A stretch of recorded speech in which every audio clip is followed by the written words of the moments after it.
Brutus, Maximus. Yeah. Getting crackulating on this thing. As you can see, you guys, I got this front tire off. I'm having some vibration, a little bit of a clunking sound when I'm driving. You know what I'm saying? At I guess I won't say high speeds, but you know, when we get up probably about like 50 miles an hour or so, you start feeling it kind of vibrate, and then you hear this like knocking sound on this driver's side. So I went to take this wheel down, did the wheel bearing check, hub bearing check, wheel bearing check. Wheel bearing's good, but if you look closely, guys, you can see like splatter all up in here, especially right there.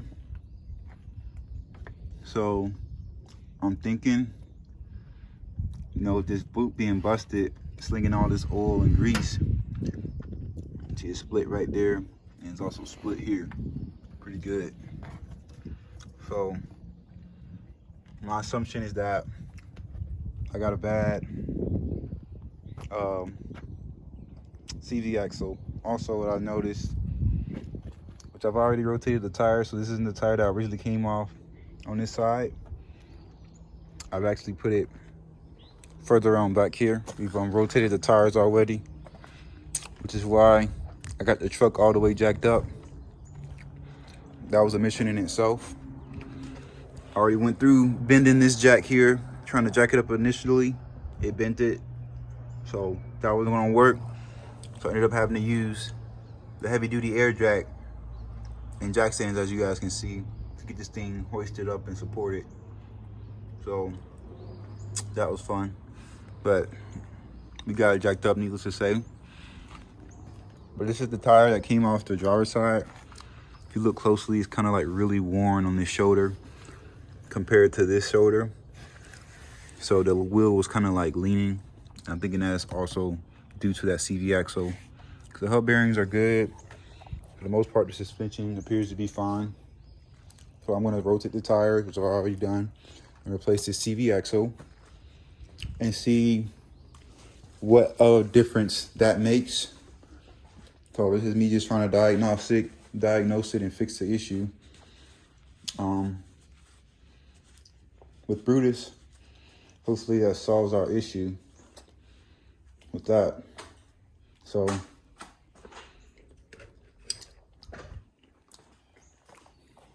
we got our new CV axle from Rock Auto, of course.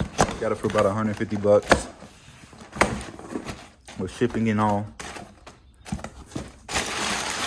And we're gonna go in with this thing. This one is like one that's meant specifically for lifted trucks. There's a certain one you gotta get, usually more expensive, of course. It allows it to flex more, have more of an angle where it goes into the where the joints are. So we had to get a one that was made for lifted trucks. Also, what I thought was a neat fact with these trucks is for the differential, as far as CV axle goes, the front and the left, and the right and the left CV axles on these trucks, they're identical. So this can go on either the right or left side. So it's a fun fact. So let's get this thing unboxed and bolted on this truck. I'm gonna start by unbolting this one. We're gonna look at these parts, make sure it's what we ordered. Looks, for the most part, about right. And I'm looking also for my Rock Auto sticker, which don't look like I got one this time, guys. That's always kind of a disappointment.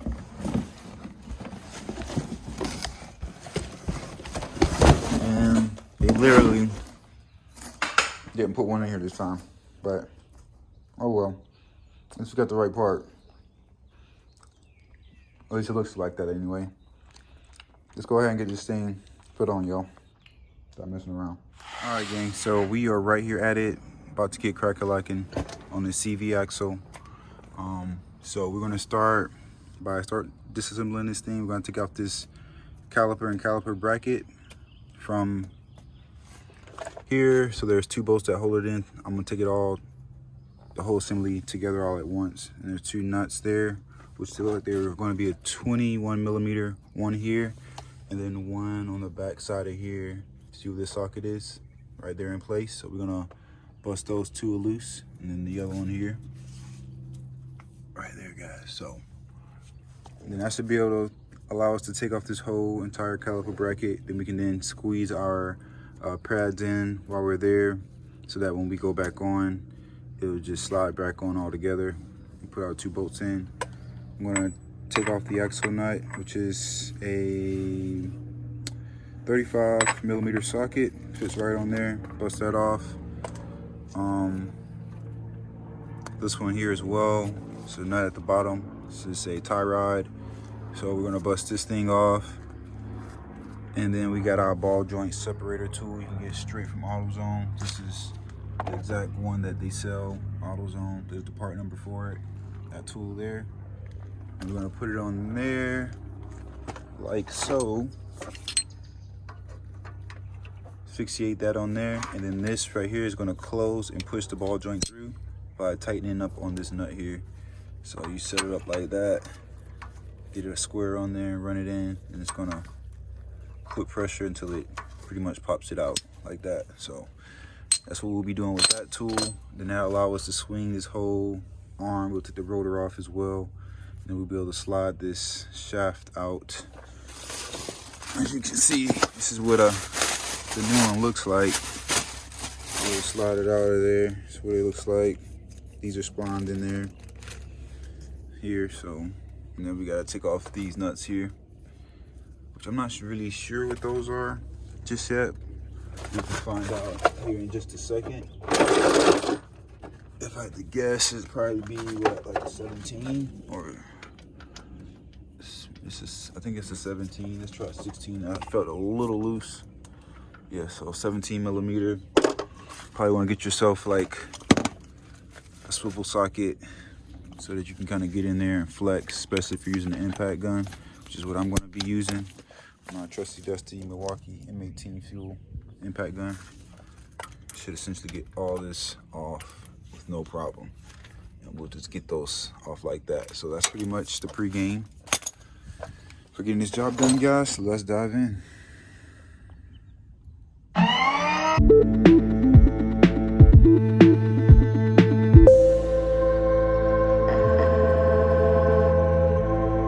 Alright guys, so I stand corrected. This M18 fuel does not have enough torque to bust these caliper bolt bracket nuts off. So I even tried to put a long breaker bar on it. I still could not get those bolts to budge. So I'm gonna fire my compressor and get some air going. And we're gonna use some air tools to get this damn nut off because yeah, they're on there pretty tight.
Alrighty, gang, so there it is, all reassembled, put back together.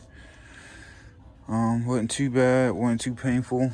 I did notice that this one was a little different as far as this platform goes. I mean, essentially it's all the same, but just a little different right here on the edge. But didn't make all that different. It's still bolted up, you know, snug.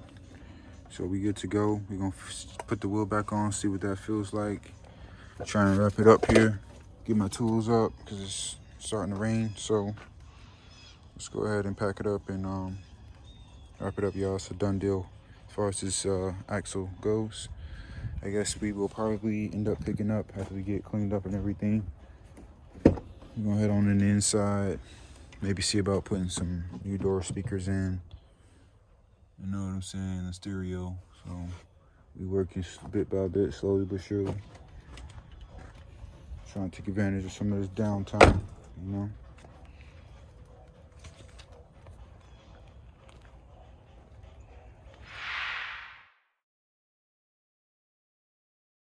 All right, y'all. Next day later, we got the radio unit put in. As y'all can see, it's not all the way put in right, professionally done just yet. Turns out the actual dash kit that I have is not for this particular vehicle, so I couldn't get it to work for us. Which, guys, oddly enough, this radio that's on here is the identical radio to where's on this that I have. That's kind of cool. But I'm gonna have to return this one because this is for seems like a newer year. It says up to 2005 and up, but I don't think for Silverados it goes for 2005 and up. So there's another one that I got to get. I'm going to return this while we're out. We're about to head out, going into town. We actually got a service call we're about to go on. So kill two birds with one stone. You know what I'm saying? Go get my dash kit. Check out this truck. It's having some power issues to where it's losing power, like engine power. So we're gonna go check this thing out first thing this morning. Although we got our radio hooked up and everything, we still don't have any speakers, so I'm not gonna get any sound out of it just yet. I just wanted to get it hooked up and everything, make sure everything works. It came with this little box here. All this box was doing was just like making a bunch of noise. I'm not really sure what this is for. I'm thinking it's for maybe the OnStar, which I'm not utilizing that, and this is kind of annoying, so I just left it unplugged. We'll see if I need that later. It said that this unit would allow me to use my steering wheel controls as well. With this box hooked up or not, it still doesn't work. You know, I'm not able to adjust my radio or anything, so I'm not sure if what I'm missing on that part. If you guys know, please let me know. It looks like there's a connector that plugs into here. I plug it in and it just beeps and beeps and beeps. Not sure if I'm supposed to have anything hooked up to this side or not. May have to read further into the instructions later, but we'll check into that. Right now we got things to do, so put that on hold. We're gonna test drive this thing and see if it's still making that clunking noise on this left side here. We got the CV axle replaced, tires rotated, so I'm gonna see if it still pulls to this way as well. Let me know if we have any other issues that we need to probably look into. But with that being said, y'all, let's go ahead and ride out into town and see what this truck's talking about.